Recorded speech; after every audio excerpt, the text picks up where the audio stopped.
Friends, now let me recall an incident in the year 2001, nearly 12 years back, while I was teaching at Anna University, Chennai, a course on societal transformation using technology. I was invited by the Presidency College of Chennai to interact with the students. When I reached the venue, I saw more than 1,500 students overflowing the hall. It was very tough to reach the dais. When I finished my lecture, Vision Elevate the Nation, I received number of questions from students which I answered. When I was leaving the hall, suddenly a young student pushed himself from the crowd and thrust a crumpled paper in my hand.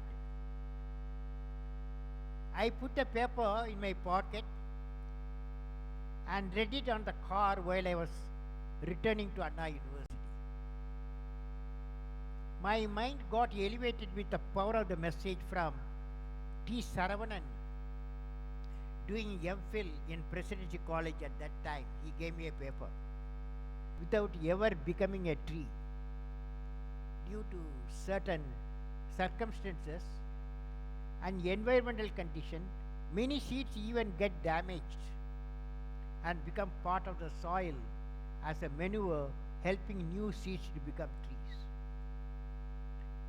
The student Saravanan then asked me a question. You have worked for the country and helped many scientists, engineers, knowledge workers. Can you tell me how you ensured their abilities were not wasted or their growth was not stunted prematurely like banyan seeds that never became trees? In your service, what is the percentage of success you can claim? Very tough question he has asked. I suitably answered Saravanan, the student, added that it was my great joy to see my team members excelling in knowledge and action compared to me. Since Saravanan wanted to know the percentage of success, I replied that it could have been 60%.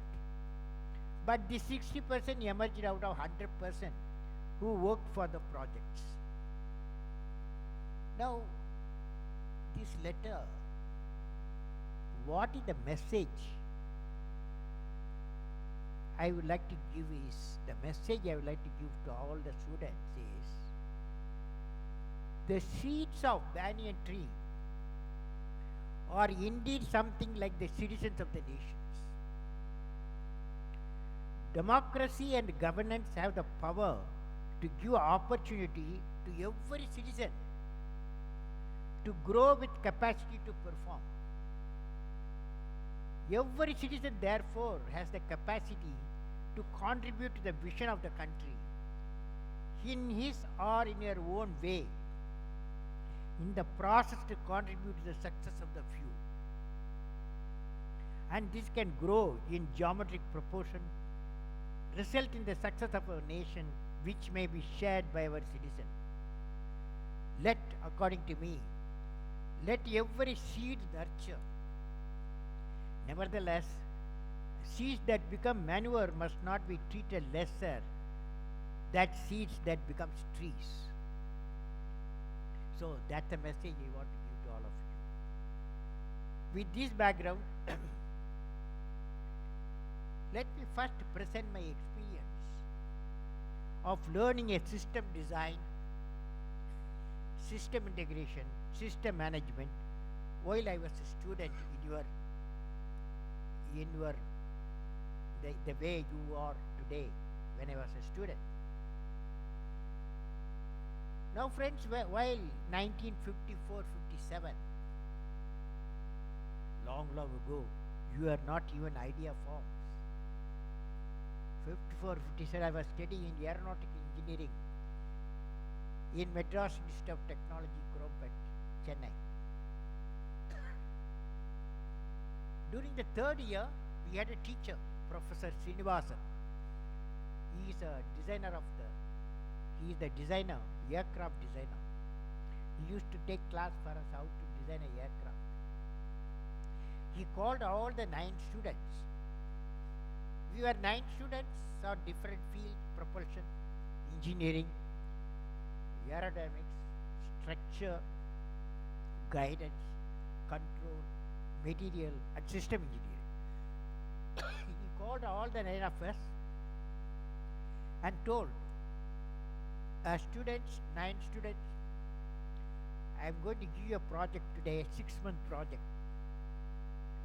Name of the project is low level design. Design a low level attack aircraft. You design a low level means low altitude attack aircraft design. Mach 2. The speed should be Mach 2. In 6 months time, you 9 fellows have to go to the drawing board and also design a preliminary design. You show me after 6 month results. It's a big challenge for all of us. In those days, we did not have computers, 54, 57, and we used clock table and draw big drawing boards. We worked very hard. When the 5 months reached, we ourselves felt we were nowhere from what our professors asked. He visited when he was going to the tennis court. He visited by laboratory and reviewed. He said, 5 months over, you fellows, your job is not advanced, very primitive. What you guys have done is not a good job. Only 1 month more. So you have to work hard, all of you, and design. You have to show me a design of a low-level attack aircraft.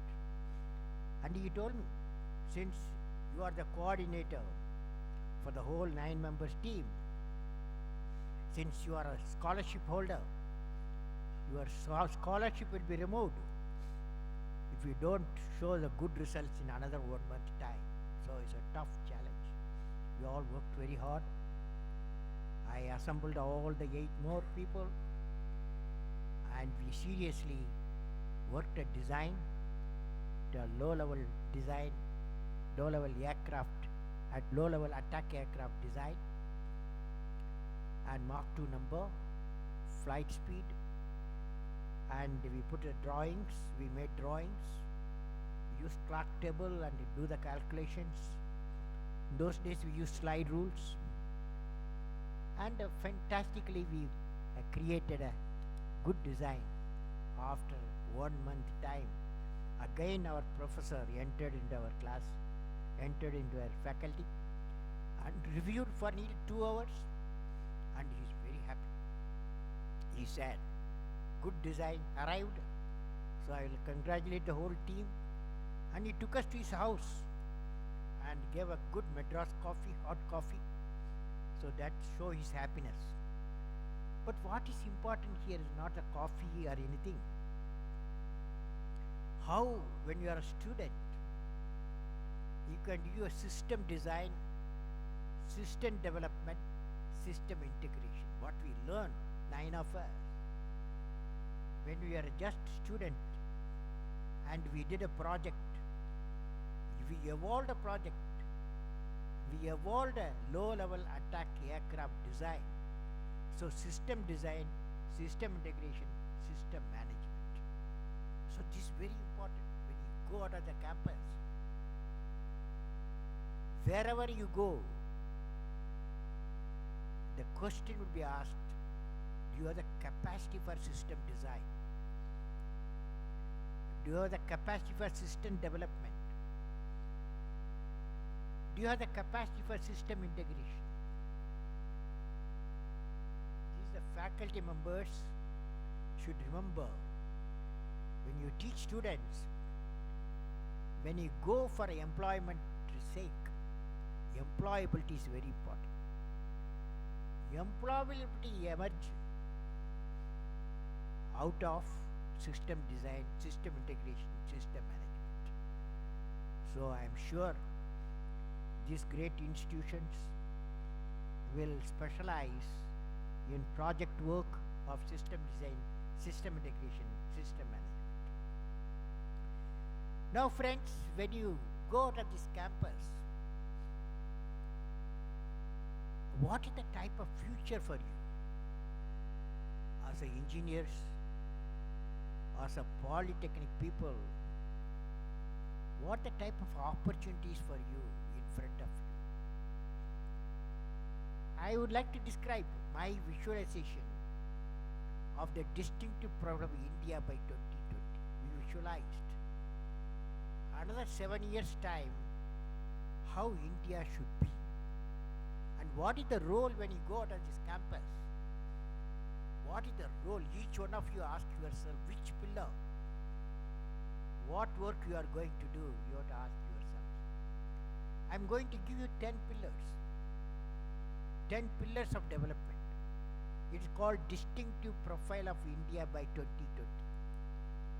A nation where the rural and urban divide is reduced to a thin line. We have 600,000 villages in our country. 700 million people, 700 million people, 70% of the people out of a billion people live there. One of the great challenges for engineers and technologists will be where the rural urban divide we have to reduce to a thin line. A nation where there is equitable distribution and adequate access to energy and quality water. Energy and quality water is going to be a big issue. Networking of the rivers and smart waterway. This is going to be one of the very important challenge for all the young people. Today they are doing the engineering. A nation where agriculture, industry, service sector work together in symphony. A nation where education with value system is not denied to any meritorious candidate because of societal or economic discrimination. A nation where the best of healthcare is available to all. A nation which is the best destination for the most talented scholars, students, and also investors. Where a nation where governance is responsive, transparent, and corruption free. A nation where poverty has been reduced, totally eradicated, illiteracy removed. A nation that's prosperous, healthy, secure, devoid of terrorism, peaceful and happy, and continues the certain growth path. A nation that's one of the best places to live in and proud of its leadership. To achieve the distinctive profile of India, we have the mission of transforming India into an economically developed nation. We have identified 5 areas where India has a core competence for integrated action: agriculture and agro-food processing, education, healthcare, particularly women education, information communication technology connecting 600,000 villages through 200 transponders with geosynchronous orbit, reliable and quality electric power, surface transport, infrastructure, all parts of the country, self-reliant critical technology. These 5 areas are closely interrelated and progress in a coordinated way lead to food, economic and national security. Friends, one of the key requirements towards achieving the distinctive profile of the nation would be the creation of a sustainable enterprise-driven model at the rural levels. One such system which I suggest is PURA, providing urban amenities rural area. It is the creation of physical, electronic, knowledge connectivity leading to the economic connectivity of the rural region. With this combined and planned intervention of infrastructure, digital technology, information technology and enterprise, we can select a cluster of 20 to 50 villages which share core competence and empower those using local enterprises. I would like to suggest here the mega group of institutions may like to pursue the implementation of one such Pura complex covering around 50 to 100 villages on the region, in this region of Nagpur region, utilizing the potential of the youth of this institution. This should empower local villages in this region. This will work on Pura, will facilitate faculty, student, intensive program in rural societal transformation. That is indeed sustained development system possible. You can create a sustained development system. Now friends, I would like to narrate a lot of young people I see. I will narrate how a street boy transformed into a nobler. How a street boy transformed into nobler. Mario Capaci had a difficult and challenging childhood. For nearly 4 years, Capaci lived with his mother in Chalet in the Italian Alps. Both father and mother, in the Second World War time, they were in the prison. So this boy has to grow in a different form in the street, and he become part of the street boy. Go up.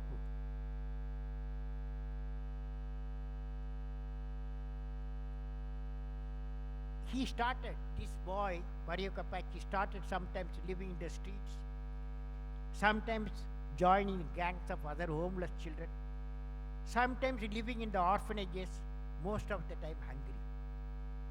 He spent the last year in the orphanages. Finally, his mother spotted him in one of the hospitals. He was treated for malnutrition. Then the boy was taken to USA to his uncle.